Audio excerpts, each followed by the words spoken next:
Hello friends, Gujju રેસીપીમાં તમારું સ્વાગત છે। મારા ચેનલ ઉપર તમે નવા હો તો મારા ચેનલને સબસ્ક્રાઈબ કરજો। વિડીયો જો તમને સારી લાગતી હોય તો લાઇક કરજો અને આગળ શેર કરજો। મને કમેન્ટ કરીને બતાવજો કે વિડીયો તમને કેવી લાગી અને કેવી નહીં। આજે હું તમારી સાથે શેર કરીશ ભેળની રેસીપી। આ ભેળ ખાવામાં ખૂબ જ ટેસ્ટી લાગે છે। અહીંયા મેં લીધું છે તેલ ગરમ થઈ જાય પછી એમાં નાખી દઈએ આપણે હલ્દી પાવડર નાખ્યા બાદ એમાં આપણે નાખી દઈએ મીઠું નાખ્યા બાદ એમાં આપણે નાખી દઈએ મમરા નાખ્યા બાદ એને આપણે સરસ રીતે મિક્સ કરી દઈએ અને ગેસને આપણે ધીમા તાપે રાખશું। આ ભેળ બનાવવામાં કંઈ સમય પણ નથી લાગતો, 10 થી 15 મિનિટમાં બની પણ જશે અને ખાવામાં પણ ખૂબ જ મજા આવે છે। મારા ઘરમાં તો બધા લોકો ખાય છે અને ખૂબ જ ટેસ્ટી પણ બને છે। તમે એકવાર જરૂરથી ટ્રાય કરજો અને મને કમેન્ટ કરીને બતાવજો કે ભેળ કેવી બની હતી અને કેવી નહીં। અને મારી વિડીયો જો તમને સારી લાગતી હોય તો લાઇક કરજો અને આગળ શેર કરજો। તમારા ઘરના લોકો સાથે શેર કરજો, તમારા ફ્રેન્ડ સાથે શેર કરજો। મને વધારે તો ગુજરાતી નથી આવડતું પણ હું પૂરી કોશિશ કરું છું કે હું સારી રીતે બોલીને તમને સમજાવી શકું। અહીંયા મેં લીધું છે તેલ ગરમ થઈ જાય પછી એમાં આપણે નાખી દઈએ મકાઈનો ચેવડો, એને પણ આપણે તળવાનું છે। અહીંયા મેં છીંડીવાળો વાટકો મૂક્યો છે, તમે જોઈ શકો છો, કેમ કે મકાઈનું ચેવડામાં તેલ ન પીએ એ માટે। તેલ ગરમ થઈ ગયું છે, હવે એમાં આપણે નાખી દઈએ મકાઈનું ચેવડું, થોડું કરીને નાખવાનું છે।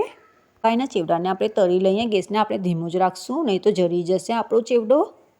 ગુજ્જુ રેસીપીના ચેનલમાં તમે નવા હો તો મારા ચેનલને સબસ્ક્રાઈબ કરવાનું ના ભૂલતા અને મને કમેન્ટ કરવાનું પણ ના ભૂલતા અને વિડીયોને એક લાઇક પણ કરજો અને આગળ શેર કરજો અને મને કમેન્ટ કરીને બતાવજો કે તમને આ રેસીપી કેવી લાગી અને કેવી નહીં। હવે આપણો ચેવડો તળાવવા આવ્યો છે, તમે જોઈ શકો છો, એને આપણે નીકાળી લઈએ તેલમાંથી।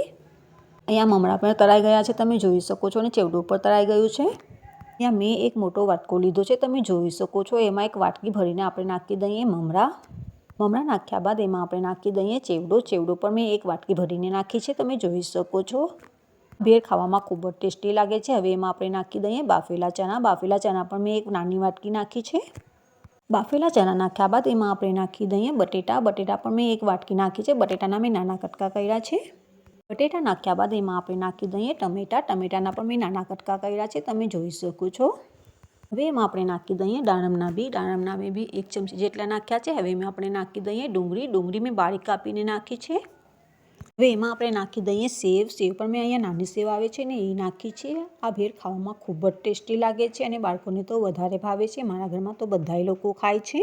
હવે અહીંયા આપણે નાખી દઈએ તીખી ચટણી મેં વધારે નાખી છે આમાં થોડી। હવે એમાં આપણે નાખી દઈએ ગોળ અને આંબલીની ચટણી। આ ચટણી ખૂબ જ ટેસ્ટી લાગે છે ખાવામાં। એમાં આપણે નાખી દઈએ ચાટ મસાલો મેં અડધી ચમચી નાખી છે। એમાં આપણે નાખી દઈએ કાળો નમક એટલે સંચર, મેં અડધી ચમચી નાખી છે। હવે સરસ રીતે આપણે મિક્સ કરી લઈએ ભેળને। આ ભેળ ખાવામાં ખૂબ જ ટેસ્ટી લાગે છે, બાળકોને પણ ભાવે છે અને ઘરના વડીલ પણ ખાય છે અને ખાવામાં પણ ખૂબ જ મજા આવે છે। મારા ઘરમાં તો બધાય લોકો ખાય છે। વિડીયો સારી લાગે તો લાઇક કરજો અને આગળ શેર કરજો અને મને કમેન્ટ કરીને બતાવજો